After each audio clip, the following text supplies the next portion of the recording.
Lesson plan शिक्षण का एक महत्वपूर्ण अंग होता है। तो उसी क्रम में आज हम लोग हिंदी विषय में कविता या पद्य का एक लेसन प्लान समझेंगे कि किस प्रकार से हिंदी पद्य में, कविता में लेसन प्लान बनाए जाते हैं।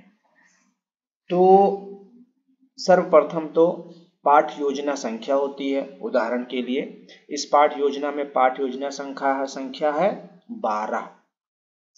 फिर हम लोग जनरल एंट्री करते हैं, सामान्य प्रतिपूर्तियों को भरते हैं जिसमें दिनांक, विषय, अवधि, कक्षा, प्रकरण और चक्र। इससे आप लोग पहले भी अवेयर हैं, जागरूक हैं, इसलिए मैं इसमें ज्यादा कुछ नहीं बताऊंगा। उसके बाद सामान्य उद्देश्य हम लोग लिखते हैं। सामान्य उद्देश्य में सबसे पहले विषय से संबंधित उद्देश्य होते हैं और विशिष्ट उद्देश्य में टॉपिक से। तो हिंदी पद्य जो है अब हमारा सब्जेक्ट हुआ, विषय हुआ, तो सामान्य उद्देश्य हम 5 फॉर्म कर लेते हैं, बना लेते हैं। सबसे पहला उद्देश्य है कि हिंदी पद्य या कविता के प्रति छात्रों में अनुराग उत्पन्न करना। दूसरा, छात्र यति, गति, लय और भाव के अनुसार कविता पाठ करने की योग्यता का विकास कर सकेंगे। तीसरा, छात्र पद्यांश का रसास्वादन करके अपने शब्दों में उसकी व्याख्या कर सकेंगे। चौथा, छात्र स्वयं काव्य रचना हेतु प्रोत्साहित हो सकेंगे। और पांचवा व अंतिम, छात्र भाषा तत्वों का ज्ञान प्राप्त कर सकेंगे।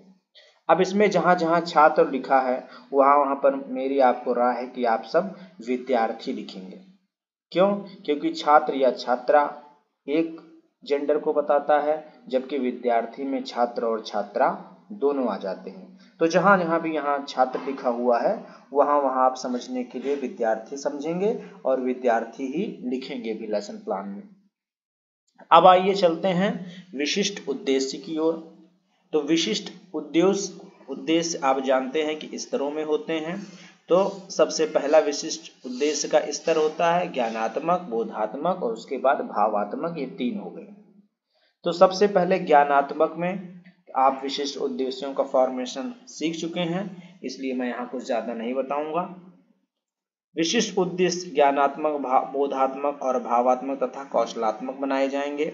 उसके बाद सहायक सामग्री से आप परिचित हैं। सहायक सामग्री में आपका बेसिकली उस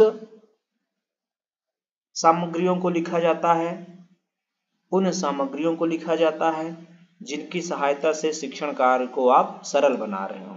यहाँ पर चौक, डस्टर, लपेट, श्यामपट ये सब लिखा हुआ है, इनका कोई औचित्य नहीं है, ये सब आवश्यक होते हैं। सहायक सामग्री आप फ्लैश चार्ट यूज करते हैं, आप कोई मॉडल बना के लाए हैं उसका नाम लिखिए और बिंदुवार लिखिए। पूर्व ज्ञान, छात्रों को श्री कृष्ण या जो भी कविता का नाम है उसके विषय में एक सामान्य जानकारी या कविता में आने वाले प्रमुख पदों की एक सामान्य जानकारी है। फिर हम सब प्रस्तावना प्रश्न बनाते हैं। यह भी आपको भली भांति परिचित है कि प्रस्तावना प्रश्न कैसे बनाए जाते हैं, कितने बनाए जाने चाहिए और उनका प्रारूप क्या होता है कि वो जिगजैग प्रारूप में होते हैं। तो इसका भी विशेष मैं वर्णन नहीं कर रहा हूँ। उसके बाद आप भी जानते हैं कि प्रस्तावना प्रश्न के बाद उद्देश्य कथन होता है कि बच्चों आज हम लोग इसमें प्रकरण सूरदास के पद हैं, तो बच्चों आज हम लोग सूरदास के पद पाठ का अध्ययन करेंगे।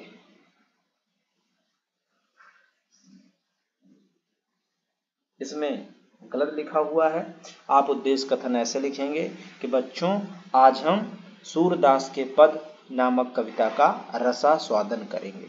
ध्यान देंगे, उद्देश्य कथन में लिखेंगे क्योंकि यह पद्य है, कविता है, इसलिए विद्यार्थियों आज हम सूरदास के पद नामक कविता का रसास्वादन करेंगे। उसके बाद आता है प्रस्तुतिकरण।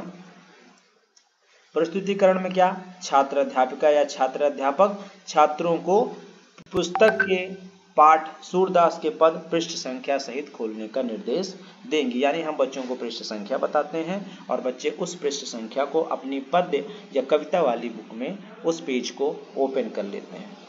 उसके बाद है प्रथम अवन्विति, यानी पहला स्टैंजा, पहले पैराग्राफ ऑफ द पोएम या पोएट्री का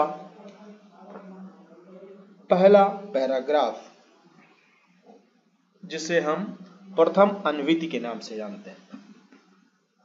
तो पहला पैराग्राफ लिया जो है मैया कबहू से लेकर की चूटी, उसका आदर्श वाचन करेंगे। क्या होगा, छात्र अध्यापिका या छात्र अध्यापक पीपुल टीचर जो है वो उस कविता को उचित लय यति आरोह अवरोह के साथ पाठ का आदर्श वाचन करेगी। यहाँ पर पाठ की जगह कविता का आदर्श वाचन करेगी।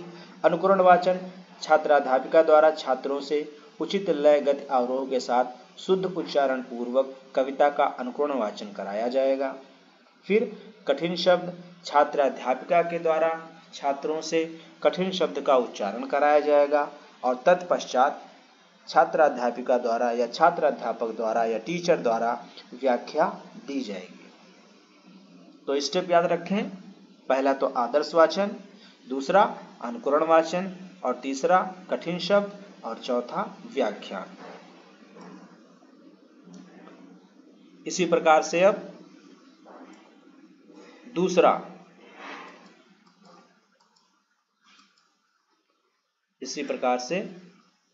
दूसरा पैराग्राफ, आदर्श वाचन, अनुकरण वाचन, कठिन शब्द उच्चारण और व्याख्या।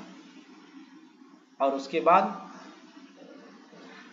तीसरा पैराग्राफ अन्वित, उसका आदर्श वाचन, मौन वाचन और कठिन शब्द निवारण और व्याख्या। उसके बाद सभी प्रश्नों की तरह बोधात्मक प्रश्न, श्यामपट्ट सारांश, पुनरावृत्ति प्रश्न और गृह कार्य।